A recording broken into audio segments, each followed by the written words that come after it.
Good morning. My name is Suna Farouf and I'm a teacher at the Pioneer School for the Visually Impaired in Worcester. And it is a huge privilege and pleasure to talk to you this morning about my passion. We only have 20 minutes, so let's start. My laptop is a bit slow. Just excuse this, please.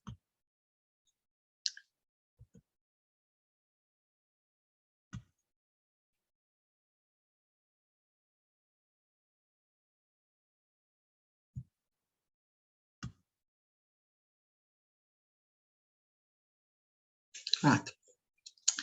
20 minutes, I can only give you a glimpse. We'll be looking at the spectrum of visual impairment. We'll have a look at 7 educational principles at the South African context and an international curriculum known as the Expanded Core Curriculum. Visual impairment can range from what we know as blindness, where you cannot differentiate between light and dark, and then low vision or partial vision, which is also a spectrum and encompasses anything between having poor acuity, central vision loss, peripheral vision loss, interrupted vision, low contrast problems, lighting sensitivity, impaired eye movements, color loss, and a combination of some of the above. There's a visual portrayal of what this would look like for a person and the different effects it would have on your vision. What does this mean practically? So if we start at the very beginning, when you are a little baby, vision is about 80% of your learning process. So what happens with a little child is that if you cannot see, there's a lot of information that you're missing by accident, so to speak. So that is called incidental learning, learning that is not planned, but that you see. So in this case, this little baby is learning about shapes, colors, and movement. So in terms of movement also, because there is something that he or she can see, there's a motivation to reach out, and as soon as you can move independently, to start moving towards the object. So a child with visual impairment has fewer opportunities for incidental learning. There's a limitation in the range and variety of experiences, and there's limitations in mobility. As a teacher that is passionate about her job, I'd like to say that I'm not comfortable with the words limitations, problems, and lack of, but they are realities in the lives of our children. So all one needs to do is to stop and think and remember that this is a whole child, that we're not in the business of fixing them, but that they need specialist support from teachers who have knowledge of ways to assist them, because they have the same right to access quality education. So the principles and the model of teaching that we use focuses on the following. Firstly, learning takes place when children are interested and engaged with the material to be learned, when you can promote immersion by offering multiple instances of explanation and demonstration of concepts and activities, and when you provide direct and concrete experiences. Learning takes place best when they can do and be busy, and when experiences are unified. Education is also very effective. We can use more than just the senses that we are traditionally thinking of. And to expand your horizons, consider that when you are learning, it's not just sight, but there is sound, there is touch, there is movement. Look at this natural environment and natural learning. You'll see that all these concepts are involved. and that the principle of being immersed and engaged is definitely relevant here. A child who cannot see can still learn a lot in this context. Similarly, again, the context of natural learning. Imagine a child who is visually impaired and imagine how much can still be learned through touching, hearing, through movement, feeling the egg crack, stirring, and all in a natural environment where if you have a look, the hands over hands is happening, similar to here, helping all the way until there's independence. So early childhood interventions are extremely important. This is a period of rapid brain development. And during this phase for children with disabilities, it can ensure that physical, social, language, and cognitive skills of all these children are developed to their maximum potential. Work done by the Nkosinati Foundation in the Eastern Cape is a clear example of how different textures are used, how shiny, moving objects are used as motivation to learn and reach up. Here is an example of natural learning. You've got your Mari biscuit, you've got the icing, and again, hand over hand, physically helping and very motivating because you can eat your little biscuit at the end. Books, tactile as possible, interesting, engaging. Little blind girl being exposed to the tactile sighted letters, so to speak, and also to the Perkins Braille machine. Although this little girl is too young to actually start learning Braille, she's doing some exercises, strengthening muscles so that she can eventually write Braille as well. Imagine this in a preschool environment is easier than when you start thinking of primary and high school and tertiary education. It is an obligation, it is a right. And there are so many policies and laws and also training manuals available. One particular one that I will upload to Vula is the one in the middle. And this entails guidelines that you could use even, as well in higher education and training. The context, our South African context, is a complicated, complex, challenging context to do any work with learners with disability. A report concerning education of learners with disability, specifically visual impairment, done by Section 27 and leading organizations for the blind, was called Left in the Dark. And the conclusion is that in the South African context, for inclusive education, the challenges are lack of support, insufficient infrastructure, lack of funding, negative societal and cultural views of disability, serious systemic and administrative failures, inadequate disability-specific knowledge and skills of educators. How do we, as educators, function within this context? We cannot wait for everything to be fixed. We cannot wait for a perfect situation. So we have to understand inclusion as a process. It's not perfect.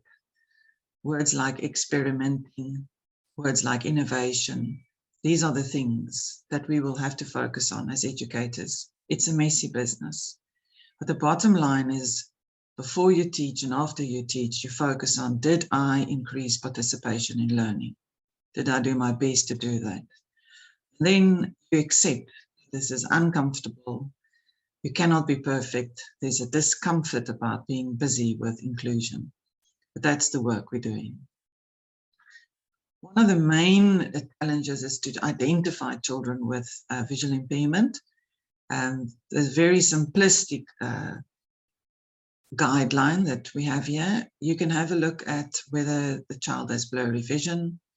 whether the child has a squint. Children complaining about painful eyes, complaining about struggling to see what's on the board, blinking eyes, rubbing the eyes a lot, red eyes or eyes with a discharge. These children have to be checked. This is a longer, more substantial list of the things that you can look out for and how they present in class. It's comprehensive, and I wouldn't like to read through the whole list. You can take a screenshot photo and go through that yourself. Two things I'd like to say is that low vision often affects spelling, and learners omit small words, and when they read out loud, they have to reread and they skip words. So keep your eyes open for these symptoms. Department of Education compiled this handout, this guideline, and it addresses the challenges that teachers have that have to cover CAPS, which is so content heavy. And what they propose, and in the training that they do, what they propose is what we know as universal design for learning. The way they presented it in this guideline is just a little bit different, but the basics are that you think about and change what and how you present new information. You look at the methods and activities that you use in order that the learners understand their context. You change your methods of presentation materials and adapt the learning environment. And you also look at adapting methods of assessment. And this is just another way of representing universal design. So in terms of visual impairment, if you can have a look, what's relevant to us is the sound aspect, that you focus on that, and your other senses, as I've mentioned. The learners can express what they know through speech to text and other assistive technologies. And in terms of engagement, is specifically effective if they are within real life. We can use real life examples and are in real life contexts. If you start teaching learners with visual impairment, there are some practical challenges, but often basic common sense tips to follow. Here's a child pouring, and you would be considering how not to mess. And then a very simple solution is to put your finger in the glass at the top. And then as soon as you feel the liquid, you know that there's enough. And then when it's hot liquids, you'll feel the steam rising and then also realize now it's full enough. But again, it'll need practice. Very well-known activist and leader in the deafblind community, Haben Girma, describes how she was taught how to dance. And in the one scene in her autobiography, she explains that she was allowed to go on her knees and touch the teacher's feet and follow, while still touching, the movement of the teacher while dancing. And the teacher herself was blind and managed to teach Haben how to dance, waltz, salsa, all of that, because there was room for that kind of learning. I recommend reading this autobiography. Parents are hesitant to give their children who are blind and visually impaired the experience to work in situations because they are scared that they might get hurt, and that is a very real concern. At our school, we have a teacher who is blind, and here she is demonstrating to one of our blind learners how she approaches basic skills in the kitchen and what safety guidelines she uses. Notice again, hand over hand, practical, repeated situations, and engaged and immersed and motivated because they were going to make nice chips to eat. Faced with a situation like this, as a teacher with no experience of visual impairment education, it might look quite daunting that a learner will have to proceed to know things like algebra without the advantage of sight.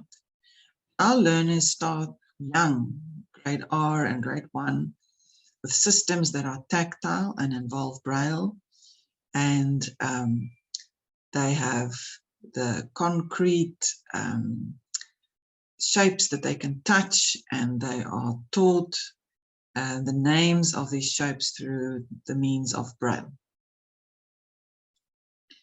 When it comes more detailed information, I apologize, this visual is not that effective, but they are taught both the sighted shapes, that they know what is larger than and smaller than, as well as the Braille codes for those concepts. So this is an older study, but this emphasizes the importance of Braille in the lives of our learners. Without Braille, when you were born blind, you cannot be literate. You cannot read or write if you do not know Braille. Braille is not a language, it is a code, but it gives you access to language. And in this study, it showed that learners who had learned Braille, the chances that they would be employed was larger and higher than learners who did not have access to Braille. Means by which learners write Braille initially starts with the Perkins Braille machine and then becomes more sophisticated with technologies such as these that are not computers but are considered tablets, and they are also devices that you can then use in conjunction with your laptops, and they are then Braille input and output. There's a large variety of technology available. It's expensive, insurance is needed, and in our country, sadly, the learners are not exposed to such high technology as they should. During lockdown, we had to convert to using WhatsApp, and a large amount of learners, not only ours, were taught in this way. The information was sent through voice notes and they sent the information back.